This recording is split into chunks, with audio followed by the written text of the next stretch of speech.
Apa kabar kawan-kawan penikmat pertandingan catur? Kembali lagi dengan saya, pecatur pos ronda. Kali ini saya ingin menampilkan pertandingan pada kompetisi Sharjah Master 2021 yang mempertemukan antara Hans Mukniman yang akan melawan Christian Camilo Rios. Di sini putih dipegang oleh Hans Neman dan hitam dipegang oleh Christian Camilo Rios. Di sini Magnus Carlsen dengan akurasinya yang sangat luar biasa sampai langkah ke-40 dengan 96 langkah akurasi. Maka dari itu pada pertandingan kali ini yang juga salah satu yang dicurigai oleh para pecatur atau tepatnya Grandmaster dengan pertandingan antara Hans Mukniman dan Christian. Oke, kita langsung saja kita saksikan pertandingannya. Dimulai dengan Hans pion di E4, King's Pawn Opening, dan dibalas hitam dengan pion di C5, dan ini adalah pertahanan Sicilian. Putih maju dengan kudanya di F3 dan direspon hitam dengan kuda di C6, dan dilanjutkan kuda putih di C3, dan ini adalah pengembangan perwira dari kedua pemain. Dan setelah pion hitam maju di E5 untuk dua kali mengancam posisi peta D4, maka direspon Hans dengan gajah ke C4, dilanjutkan dengan pion di D6, putih pion di D3, dan hitam gajah ke E7 dengan tujuan mengusir kuda jika nanti terjadi atau langkah ke G5, yang dimana biasanya pertandingan seperti ini tujuannya adalah pion di dekat raja, yaitu F7 tepatnya. Maka dari itu di langkah ke-6 kuda kembali ke D2 atau tepatnya mundur, dan dijawab hitam dengan kuda di F6, kuda ke F1 dengan tujuan menempati titik penting yaitu G3 maupun E3. Setelah terjadi gajah ke G4 ancaman pada menteri putih, di sini pion maju di F3 dan gajah mundur ke E6 sekaligus mengajak pertukaran gajah putih. Di sini kuda ke E3 maupun menolak pertukaran sekaligus memperkuat pertahanan, dan setelah di langkah ke-9 hitam melakukan rokade sayap raja dan disusul putih dengan rokade di sayap raja.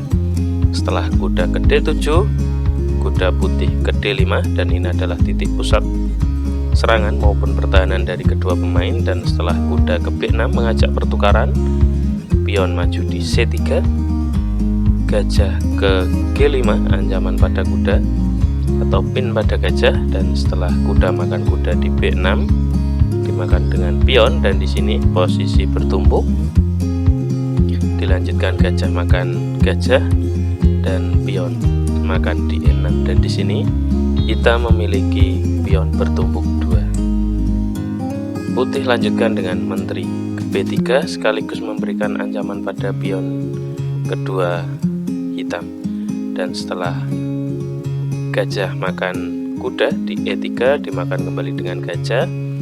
Di sini pion maju di D5, pion berharap menutup akses menteri, dan setelah pion di A3 maju direspon dengan kuda di A5. Sebenarnya kita mundur, selain kuda ada opsi ancaman pada menteri. Sebenarnya hitam juga ada opsi maju, tapi ini tidak dilakukan karena kalau ini dilakukan bisa membuat putih unggul. Oke, kita praktekkan jika pion maju mengancam gajah, maka ada tempo sekak yang dilakukan oleh putih dengan memakan pion, dan setelah raja menghindar maka kita cukup pion makan pion, dan setelah aduan terjadi maka kita amankan gajah ke D2. Dan di sini posisi putih sangatlah berkembang dengan unggulan pion. Makanya kita mundur. Di sini langkah yang dipilih adalah dengan kuda di A5 dan dijawab menteri ke B5, menteri ke C7, benteng ke B1 dengan tujuan mendorong pion.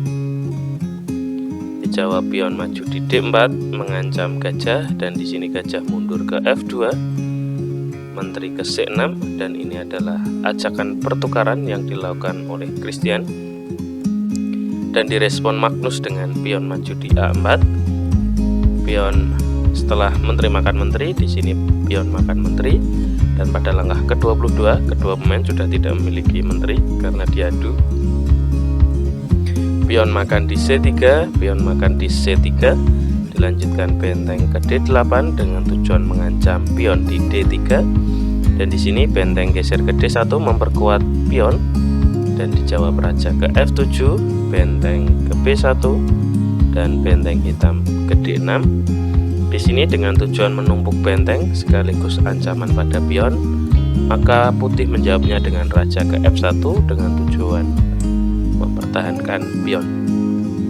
Oke, setelah benteng bertumpuk, raja kembali mendekat ke E3, dan di sini serangan sudah tidak menjadi masalah kembali setelah raja mendekat ke pion atau pertahanan menjadi lebih kuat.